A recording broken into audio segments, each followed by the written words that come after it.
राधे राधे दोस्तों। ईश्वर आप सभी की सभी मनोकामनाएं पूर्ण करे और आप सभी को स्वस्थ और खुश रखे। दोस्तों, मैं आज आपके लिए बहुत ही रोचक और स्वरचित कहानी लेकर आई हूँ। अगर आपको पसंद आए तो वीडियो को लाइक कीजिएगा और चैनल पर नए हों तो चैनल को सब्सक्राइब कीजिएगा। चलिए कहानी शुरू करते हैं। हमारी आज की कहानी का शीर्षक है माँ कुंडी खोल दो नहीं तो। 10वीं कक्षा तक नंदिता पढ़ाई में बहुत अच्छी थी। उसके अच्छे अंक आते थे और उसके माता पिता को उस पर गर्व था। लेकिन 10वीं के बाद उसकी दुनिया बदलने लगी। पढ़ाई में मन कम लगने लगा और बाहरी दुनिया ज़्यादा आकर्षित करने लगी। इसी दौरान उसकी सबसे अच्छी दोस्त सुष्मिता के भाई विवेक से उसकी दोस्ती हो गई। नंदिता अक्सर सुष्मिता के घर जाती और वहाँ विवेक से उसकी मुलाकातें होती। विवेक आकर्षक बोलने वाला था और मजाक मस्ती में माहिर था। उसकी बातों में ऐसा जादू था कि नंदिता खुद को उसके करीब पाती गई। राधा देवी नंदिता की माँ बहुत समझदार महिला थी। उन्होंने गौर किया कि नंदिता अक्सर घर से बाहर रहने लगी थी और हर बार कोई न कोई बहाना बना देती थी। एक दिन माँ ने नंदिता से पूछा, तू रोज रोज सुष्मिता के घर क्यों जाती है? अरे माँ, हम बस पढ़ाई करते हैं और थोड़ा गप्पे मारते हैं। माँ ने संदेह भरी नज़रों से उसे देखा। मुझे उस विवेक पर भरोसा नहीं है। मैंने उसके बारे में बहुत कुछ सुना है। तुम उससे दूर ही रहो। नंदिता अपनी माँ की बात बुरी लगी। उसे लगा कि माँ ज़रूरत से ज़्यादा शक कर रही हैं। उसे अपनी माँ की बातों पर गुस्सा आया। वह अपनी माँ से बोली, माँ तुम बिना बात ही शक कर रही हो।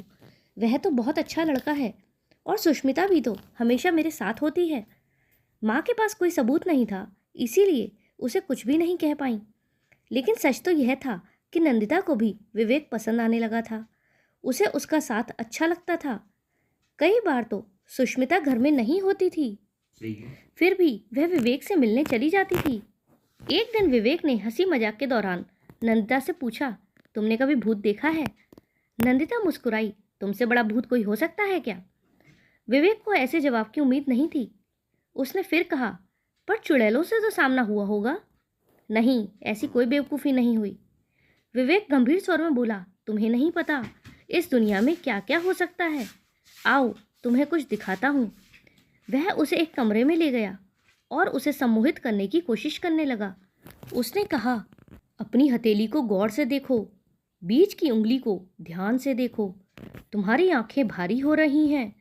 विवेक को सम्मोहित करना बहुत अच्छे से आता था, इसीलिए नंदिता बहुत जल्दी सम्मोहित हो गई।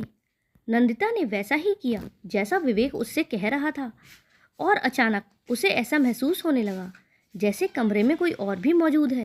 विवेक ने कहा, अब तुम अपने घर पर हो और तुम्हारे पीछे एक चुड़ैल खड़ी है। वह तुम्हारा खून पीना चाहती है। नंदिता कांपने लगी।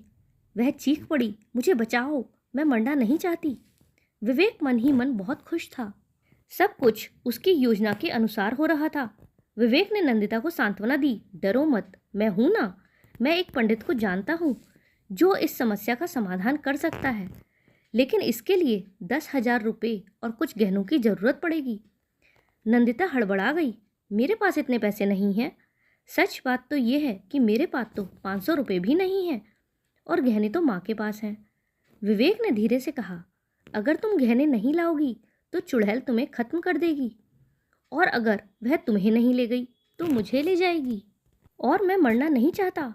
डरी सहमी नंदिता अगले दिन माँ के गहने लाने की योजना बनाने लगी। लेकिन जब उसने माँ से कहा, माँ आपका हार देखना है, एक बार पहन कर देखूं, तो माँ मुस्कुराई और बोली, अभी नहीं, जब तेरी शादी होगी तब पहन लेना। राधा देवी ने गौर किया कि नंदिता कुछ उलझी हुई थी। उनका शक और गहरा हो गया। इस बीच सुष्मिता को भी अपने भाई की हरकतों पर शक होने लगा। उसने कई बार देखा कि विवेक नंदिता से अलग अलग बहाने बनाकर पैसे या कोई चीज़ मांगता रहता था। जब उसने अपने भाई को धमकाते सुना, अगर तुमने गहने नहीं लाए तो चुड़ैल तुम्हें खा जाएगी, तो वह चौंक गई। उस समय तो वह चुप हो गई, कुछ नहीं कह पाई। लेकिन नंदिता के जाने के बाद वह गुस्से में कमरे में घुसी और चिल्लाई, भैया तुम ये क्या कर रहे थे? तुम नंदिता को क्यों डरा रहे थे और क्यों उससे रुपए और जेवर मंगा रहे थे? विवेक घबरा गया। तू बीच में मत आ सुष्मिता, यह हमारे बीच की बात है। सुष्मिता ने गुस्से में कहा, यह धोखा है। तुम झूठ बोलकर नंदिता को डरा रहे हो। मुझे तुमसे यह उम्मीद नहीं थी।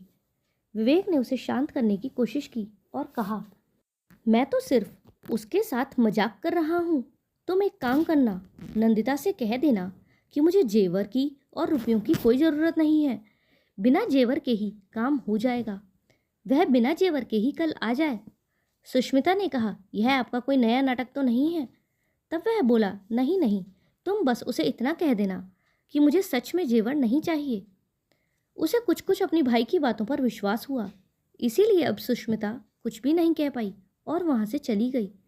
फिर उसने नंदिता को फ़ोन करके कहा कि भैया ने तुम्हें जो जेवर लाने के लिए कहा था वह लाने की ज़रूरत नहीं है, काम हो गया है, तुम बस ऐसे ही आ जाना। नंदिता बहुत खुश हुई कि अब जेवर की ज़रूरत नहीं है, क्योंकि जेवर लाना उसके लिए बहुत ही मुश्किल काम हो रहा था। खैर अगले दिन जब नंदिता पहुंची तब सुष्मिता वहां नहीं थी, तो विवेक ने उससे कहा, अब जेवर की ज़रूरत नहीं है, लेकिन तुम एक काम करना, आज रात को जब सब सो जाएं, तब तुम अपने घर का दरवाज़ा खुला छोड़ देना। नंदिता ने पूछा, क्यों? दरवाज़ा क्यों खुला छोड़ना है? तब विवेक ने कहा, चुड़ैल ने मुझे ऐसा करने के लिए कहा है, अगर ऐसा नहीं किया तो वह तुम्हारा खून पी जाएगी। नंदिता यह बात सुनकर डर गई और जल्दी से अपने घर पहुंच गई। वह इतनी डरी हुई थी कि शाम होते होते ही नंदिता को तेज बुखार चढ़ गया। किसी की समझ में नहीं आ रहा था कि अचानक नंदिता को इतना बुखार कैसे हो गया। माँ ठंडे पानी की पट्टियाँ रख रही थी और डॉक्टर को भी बुलाया गया, लेकिन कोई फर्क नहीं पड़ा। वह बार बार बड़बड़ा रही थी, माँ दरवाजे की कुंडी खोल दो, कुंडी खोल दो, नहीं तो चुड़ैल आ जाएगी। पहले तो राधा देवी परेशान हो गई। फिर उन्होंने सोचा कि आज सुबह यह सुष्मिता के घर गई थी, जरूर वहाँ ही कुछ हुआ है। फिर राधा देवी ने उसे हिलाया, बेटी क्या विवेक ने तुमसे कुछ कहा है? पहले तो नंदिता ने डर के मारे कुछ नहीं कहा, लेकिन जब माँ ने प्यार से सिर सहलाते हुए उससे पूछा तो नंदिता ने कांपते हुए सब कुछ बता दिया। जब माँ ने यह बात उसके पिता को बताई तो उसके पिता का चेहरा सख्त हो गया। उन्होंने चुपचाप पुलिस को फ़ोन किया तो पुलिस के कुछ आदमी सिविल ड्रेस में घर में जाकर छिप गए और रात में चुपचाप दरवाजे की कुंडी खोल दी गई। रात के 2 बजे दरवाजे पर हलचल हुई। कुछ लोग अचानक घर में घुस आए। अभी वह कुछ ढूंढा डांडी कर ही रहे थे कि पुलिस ने उन पर धावा बोल दिया और 5 लोगों को गिरफ्तार कर लिया गया, जिनमें विवेक भी था। जांच में पता चला कि विवेक और उसके कुछ साथी एक गिरोह का हिस्सा थे, जो लड़कियों को डराकर उनसे पैसे और गहने लूटते थे। नंदिता के पिता ने सुष्मिता के घर फ़ोन करके सुष्मिता और उसके माता पिता को भी बुला लिया। उसके माता पिता भी उस पर बहुत नाराज़ थे। पिता ने तो उस पर हाथ भी उठाया कि तेरे जैसा बेटा होने से तो अच्छा था मेरे कोई बेटा ही नहीं होता। जब पुलिस विवेक को ले जा रही थी तो सुष्मिता की आंखों में आंसू थे। उसने गुस्से में कहा, तुम मेरे भाई नहीं हो सकते, तुमने मेरी सबसे अच्छी दोस्त के साथ ऐसा किया, मैं तुमसे कभी बात नहीं करूँगी। विवेक सिर झुकाए खड़ा रहा। उसे एहसास हो गया था कि उसकी चालाकी पकड़ी जा चुकी है। पुलिस ने विवेक और उसके गिरोह को पकड़ने में मदद के लिए नंदिता को इनाम दिया। राधा देवी ने अपनी बेटी को गले लगाया। मैंने तो पहले ही कहा था कि उस लड़के से दूर रहो, लेकिन अच्छा हुआ कि आज सच्चाई सबके सामने आ गई। 10 दिन बाद जब नंदिता पूरी तरह ठीक हो गई तो उसमें एक नया आत्मविश्वास आ चुका था। अब उसे कोई भी अंधविश्वास या धोखा में नहीं डाल सकता था। अब वह एक नहीं बल्कि कई चुड़ैलों की गर्दन पकड़कर तोड़ने का हौसला रखती थी। दोस्तों, आपको ये कहानी कैसी लगी कमेंट में ज़रूर बताइएगा। अगर पसंद आई हो तो वीडियो को लाइक करें और चैनल पर नए हों तो चैनल को सब्सक्राइब करें। हमारे साथ अंत तक बने रहने के लिए धन्यवाद। जय श्री राधे।